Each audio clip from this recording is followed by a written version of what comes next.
एक सरसब्ज गांव के किनारे एक कुत्ता रहता था। वो ताकतवर तो था, मगर उसकी एक बहुत बुरी आदत थी, लालच। जो कुछ उसे मिलता, वो उससे कभी मुतमईन नहीं होता था। उसे हमेशा और ज्यादा चाहिए होता था। एक दिन सुबह के वक्त वो भूखा भूखा गांव में घूम रहा था। सूरज निकल चुका था और लोग अपने कामों में मसरूफ थे। अचानक कुत्ते की नजर एक कसाब की दुकान पर पड़ी। दुकान के बाहर एक टोकरी में ताजा गोश्त रखा हुआ था। कुत्ते की आंखें चमक उठीं। मौका देखकर उसने झपटकर गोश्त का बड़ा टुकड़ा उठाया और तेजी से भागने लगा। उसे डर था कि कहीं कोई उससे गोश्त छीन न ले, इसलिए वो गांव से बाहर जंगल की तरफ दौड़ पड़ा। रास्ते में एक साफ शफाफ नदी बह रही थी। कुत्ते को प्यास भी लगी हुई थी, इसलिए वो नदी के किनारे रुक गया।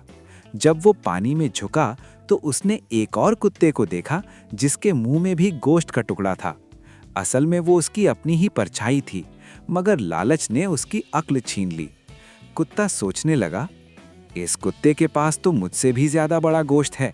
अगर मैं वो भी छीन लूं तो मेरे पास दो टुकड़े हो जाएंगे। लालच उसके दिल में घर कर गया। उसने एक लम्हा भी न सोचा। जैसे ही उसने दूसरे कुत्ते पर भौंकने के लिए मुंह खोला, उसके मुंह से मौजूद गोश्त नदी में गिर गया। गोश्त पानी में बहता हुआ दूर चला गया। कुत्ता हैरान रह गया।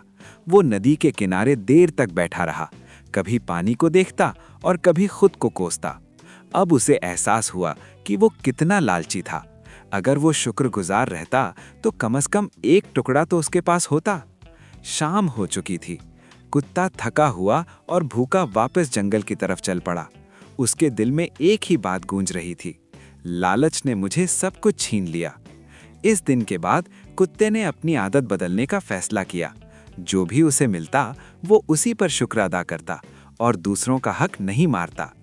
अगर आपको ये कहानी पसंद आई हो तो वीडियो को लाइक करें, कमेंट में अपनी राय दें और मज़ीद खूबसूरत अखलाकी कहानियों के लिए हमारा चैनल सब्सक्राइब करें।